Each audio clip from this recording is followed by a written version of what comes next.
A24's Mormon Missionary themed movie Heretic just came out, and as an active member of the LDS Church and a former missionary myself, from the moment I saw the trailer, my jaw was on the floor. I was shocked at how accurate it seemed at first glance. Hi, good afternoon. Hi, are you? My name is Sister Barnes, and oh my gosh. Mormons have been the subject of quite a bit of public curiosity as of late, for better or for worse, not the least part due to the show The Secret Lives of Mormon Wives. It's a crazy feeling to see myself represented in a mainstream horror film, but I was initially nervous because portrayals of my religion in the media can be interesting. So is this a movie that rings true to my own year and a half as a missionary, or does it feel like a slap in the face? Well, some of it was spot on. Some of it kind of missed the mark, and there were a few glaring inaccuracies that I'm going to talk about later. I'm not gonna lie, I actually really liked the Secret Lives of Mormon Wives show, and cast member Whitney Leavitt was scheduled to be hosting a special early screening of Heretic in Salt Lake City, Utah, aka Mormon Mecca. So naturally, I had to go. There was just one problem. I was not on the guest list, and Whitney was not responding to my DMs, so I figured she's probably just busy with her baby. I will just talk to her when I get there. The Heretic screening will be happening tonight. We were told if you come early, they will have maybe standby seats. I hope it's early enough. Well, it was not early enough. By the time we got there were already 45 people ahead of us. I counted, and I thought, there's no way we are getting in. We decided to stick around, and while we were in the line, we got a glimpse of Jen Affleck, who is also on the show. She is my favorite. She is so cute, and also Whitney's baby. Not judging Whitney's parenting or anything, but I think he is a little young for this movie. We just heard that they have an overflow theater, so we think we're gonna get in, but we might not see Whitney. After 2 hours, the line finally started moving, and we got to the front, and I got a ticket, and I was absolutely ecstatic. I was so excited to see Whitney.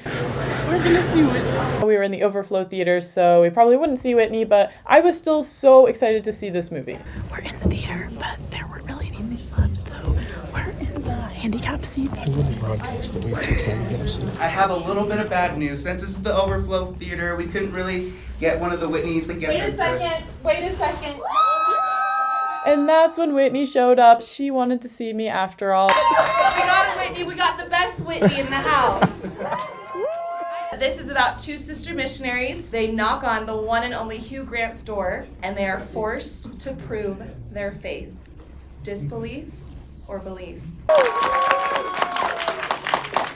Get two more. It's the Spanx. Okay, first I have to get this out of the way. The two sisters are not actually sisters. We're not biologically related sisters. I had a lot of people ask me that on my mission, especially with companions that kind of looked like me. It's more just like sisters in Christ, if that makes sense. If you're not familiar with Christianity, this basically refers to the idea that since God is our Father, we are all hence brothers and sisters. I wanted to also give some brief background on my mission. I served in the United States, where I'm from, and I spoke Portuguese on my mission. Because of that, when I went to the Missionary Training Center, I stayed an extra month to take a 4-week intensive class teaching us the basics of Portuguese. I really enjoyed my mission, and it taught me a lot about hard work and dedication. It was also a really cool cultural experience, especially since I got to work with a lot of Brazilian immigrants due to speaking Portuguese. We spent most of our time teaching lessons, knocking doors, and also messaging people on Facebook and asking them if they wanted to hear about Jesus. We also did a lot of community service type stuff. We taught English classes for immigrants, and we worked at food pantries, homeless shelters, and things like that. We also had cars because the areas we were assigned to were generally really big in our mission, so we didn't have bikes. The sisters in the film did have bikes, but it differs based on where you are in the world. Some people have cars, some people have bikes, some people just walk, and missionaries in the city will sometimes take the bus or the subway. Now let's move on to the basic premise of the film. Sister Paxton and Sister Barnes go to teach this man, Hugh Grant, or Mr. Reed. Are you interested in learning more about the Church of Jesus Christ? Come on in. We can't come inside unless another woman is present. The sisters at first refuse to go into his house because he doesn't have a woman present. This is such an important rule for us, especially as sisters, because of things like this. I think this movie explains why that's a rule. My wife is home. Does that count? Great. You like pie? Yeah. They say, oh, my wife is home, she's just in the kitchen. This is one of the biggest inaccuracies of the film, but at the same time, I do kind of understand where the sisters are coming from. It can be really difficult when there's someone who genuinely really wants to hear your message, I can see why they would have been a little more relaxed on that rule. I also think part of it was just due to them trying to be polite. This is a big problem in the film. The sisters are too polite, which makes sense because they're both from Utah, and people in Utah are very polite. So polite that even when an old creepy man locks them inside his house, they ask politely to please be let out. We need to return to the church. I beg your pardon? Hugh Grant is somehow equally as polite as them, if not more. The whole time he's kind of like, oh, don't worry, you can leave at any time. It's cool, but it's not cool. I won't keep you if you wish to leave. His background in rom-coms actually makes him perfect for this role. He is so good. He comes off as this unassuming, smiley villain at first who is really kind to the girls and manipulates them into believing that they're safe. On my mission, I felt pretty safe the whole time. Even though I did work in a few dangerous cities, we kind of knew which places to avoid. I was literally racking my brain for this video, trying to think of some cool story to tell about some sort of crazy, dangerous situation I was in, but I really wasn't in any crazy, dangerous situations. That doesn't mean missionaries don't get in dangerous situations, it's just because we have a lot of safety precautions in place. Every single night, we have to be home by 9 p.m., and in my mission, we had to text other missionaries when we got home to tell them that we were in and safe. There was one time where I went to a lesson that was pretty far out of the area where we usually teach, and the lesson ran long, and the other missionaries got worried about us, so worried that they sent 2 of the elders to drive an hour to our lesson and go knock on the door and make sure we were okay. So that was kind of embarrassing because they had the president of the mission on the phone and I had to tell him, yeah, we're okay, we just didn't answer our phones. But at the same time, it was a good feeling to know that someone was looking out for us, and if we were in a dangerous situation, that people would go out looking for us. The scariest story I can think of from my entire mission was in this one city, the sisters had a stalker, and he would follow them around and come up to their window at night and watch them, and it was super creepy, so they transferred them out of the area right away. But for some reason, a month or 2 later, they put in more sisters, and I was one of them. And I actually had a companion named Sister Barnes at the time, so that was pretty funny. I liked seeing Sister Barnes in the movie, very relatable. I also had a companion named Sister Barnes. Anyway, we were in a different apartment, so the stalker didn't know where we were. We showed up to the church the first Sunday, and he was there, and he just sort of looked at us. He was super creepy looking. Then we never saw him again.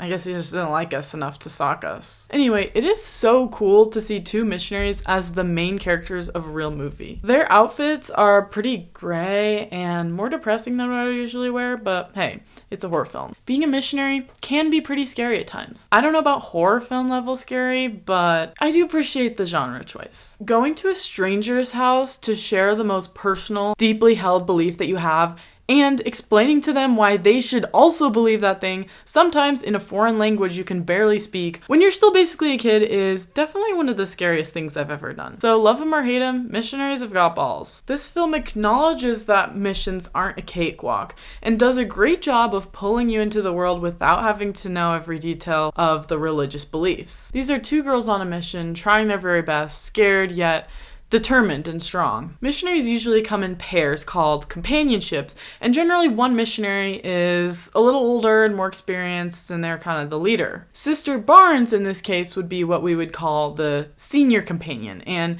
she's the one who seems more mature and takes charge right off the bat. Sister Paxton is a little more naive and also more enthusiastic than Sister Barnes. It might be because she's supposed to be younger and newer to the mission field. Burger King is better than Carl's Jr., which is better.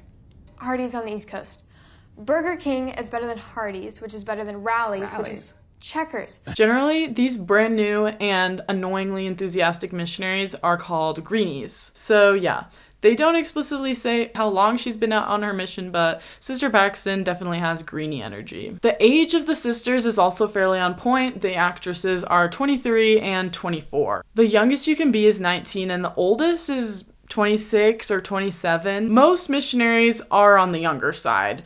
around 19, 20, 21. But there are still a lot of older missionaries too. I had my 21st and 22nd birthdays on my mission, and that's considered a little bit older. Even if you don't like the Church of Jesus Christ of Latter-day Saints, it's hard not to like Sister Barnes and Sister Paxton. Sophie Thatcher and Chloe East deliver phenomenal performances. I was also pleasantly surprised to learn that both girls grew up in the LDS church. I thought that added a lot of realism to it for me. We both grew up in the church. It wasn't planned when they were casting. They just kind of magically did that. Both girls also said that they had family and friends on missions or still in the church, and they consulted them for the roles. This background helped the girls to feel very authentic to me from what I would see from a missionary from Utah. I did feel like they were a little more timid than the average missionary, but it totally depends on the missionary. And the girls felt like so much more than the stereotypical Mormon caricatures that I'm used to seeing in the media. Typically a Mormon, especially a Mormon missionary, is portrayed as an airhead, overly moralistic, brainwashed, and just generally a little bit dumb. This film really challenges those stereotypes with two confident, independent, strong-willed Christian women who choose to believe. You expect them to be very submissive and agreeable, but they challenge him, and I think that's just very unexpected for these characters. That's a much more accurate description of the types of sisters that I worked with on my mission. During the opening scenes of the film, the missionaries talk about some very interesting topics, like adult films, which I didn't really talk about that with any of my companions. Your mileage may vary. I think they had to make it more dramatic just so the film was more interesting. I think the general energy between the two girls was accurate. I just think some of the conversation topics felt a little bit edgier. We usually kept it pretty wholesome. I remember one companion passed the time by telling me dramatic retellings of Despicable Me and Despicable Me 2. There's this one part where the sisters are sitting talking on a bench, and one of them asks the other, "Why do you believe?" And the other one's just like,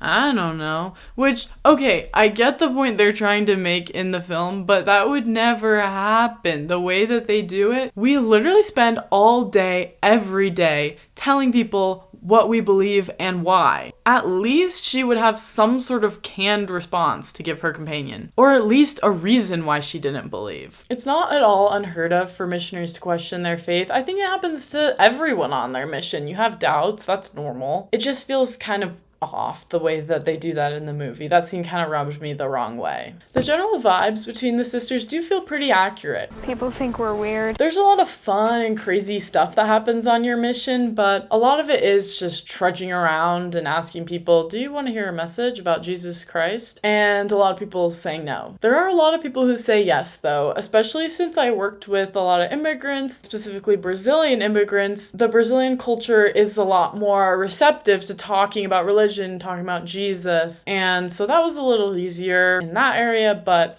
like I said, I was still in the United States, so I definitely still experienced this type of thing a lot. Some people that the sisters passed just sort of brushed them off, which, yeah, that's the usual response, but there were also a group of kids that were pretty rude to them. They pull up one of the girl's skirts so that you can see her garments underneath, and he calls them magic underwear. It's not magic, it's symbolic. Also, it's just weird when people talk about our underwear because, well, it's our underwear. It's also a bold move that the film full-on shows the garments, since we don't love it when the garments are shown. Mostly it's because they're considered sacred, but again, it's also our underwear. Why do you care so much about our underwear? My prediction is that this is just one of the reasons the LDS Church, the organization, won't like this film. I was not offended by this part because I thought the directors did it as tastefully as possible. Barely shows the garments for a second. It's also from kind of far away, so you can't really see them that well, but it makes the point of the fact that she's wearing these garments and establishes what they are, because they end up being a plot point down the line. So it's not like they're just showing them to show them, and overall I thought they did a really good job with this part. And I'd say that's true of the whole movie too. I found it really respectful, and I was actually impressed. I was expecting a lot less. Moving on to Hugh Grant's character, Mr. Reed, I want to talk about how he stacks up to people that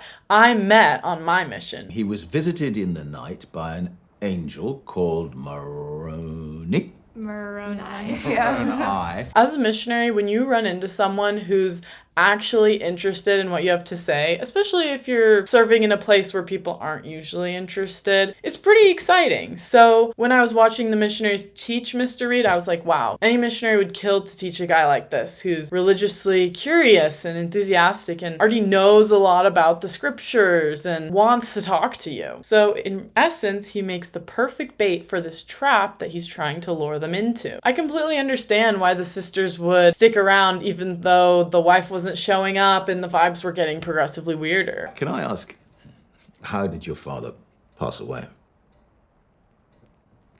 The film's stance on religion is a little ambiguous. Mr. Reed is really into religion. He thinks religion is really controlling and just tries to manipulate you, but then Mr. Reed is trying to control the girls and manipulate them the whole film. And he says, oh, religion is just making stuff up, but then he's making stuff up. You could consider him as an allegory for religion, but that makes it a little confusing when the girls are running away from him towards their faith. Also, if you think about it, if the bad guy is hating on religion, maybe that means religion isn't so bad after all. Add on to the fact that the Mormon missionaries are the protagonists, and you start to think, hey, maybe this wouldn't be the worst thing to show in Sunday school. Except for the part where Hugh Grant literally lists every single reason why the LDS church is wrong. But, you know, we can just fast forward that part. I know that some people are gonna say that this is an atheistic film that argues that religion should be tossed out the window, but I think that's such a one-dimensional way of looking at it. This movie is so much more than that. It's about how believing or not believing is a choice that we make with consequences both ways. That's the point of The Two Doors. While the film remains from making a final judgment on the LDS faith, it does bring up a lot of criticisms about religion. And Mr. Reed knows a thing or two. This. Wow! No, you read more than we do. No, seriously, we should be more like you, Mr. Reed. Mr. Reed has got his scriptures pretty marked up, but at the same time, this clip kind of makes it seem like the sisters are dumb and don't study, and missionaries study a lot. These are in Portuguese. These are in English. I love a good Bible. I definitely studied the Book of Mormon more because, you know, Mormon. Yeah, I got a lot of fun stuff in there. So these sisters have definitely studied a lot. Whatever the case, Mr. Reed hasn't just studied the Book of Mormon, he also knows a lot about the history of the church, which can be pretty messy at times. Who showed him where he could locate some golden plates near his home. I want to ask an awkward, an icky question, an insensitive question. If you don't like hearing criticism about the church and it makes you go into a faith crisis, then maybe it's best to skip this movie. I'm someone who's kind of heard everything at this point, so it really didn't faze me. I mean, there was nothing in the movie that made me leave my religion. I am still Mormon post-Heretic. I met a lot of people on my mission who would tell me all sorts of things about how I should leave the church and how it's a cult and I'm brainwashed and yada yada yada. But this movie actually avoids saying that. That's what Mr. Reed thinks about the missionaries, but the missionaries prove him wrong. Even so, Mr. Reed's arguments are pretty thought out, but they're not airtight, and although the sisters are terrified of him, there are points where they point out the flaws in his logic. I kind of wish the film let them speak a little bit more. They definitely gave Mr. Reed more time on the mic, but the girls were really scared. I don't think they want to be arguing with this guy who's trapping them in his house. I would like to agree that you've convinced us, and we'd like to leave through the disbelief door and go home now. So I guess that was believable, but the movie was definitely biased towards hearing his point of view over the girls. But especially if you're not religious yourself, there's a good chance you'll agree with a lot of what Mr. Reed has to say. This makes for an impressively dynamic villain. And even though I'm LDS, I still thought his jokes were funny. A central plotline of the movie is how these girls deal with criticisms about their faith, if they choose to believe in spite of them, and why. This is something I've personally had to reconcile in my own life. I'm sure anyone who is religious can relate to this. So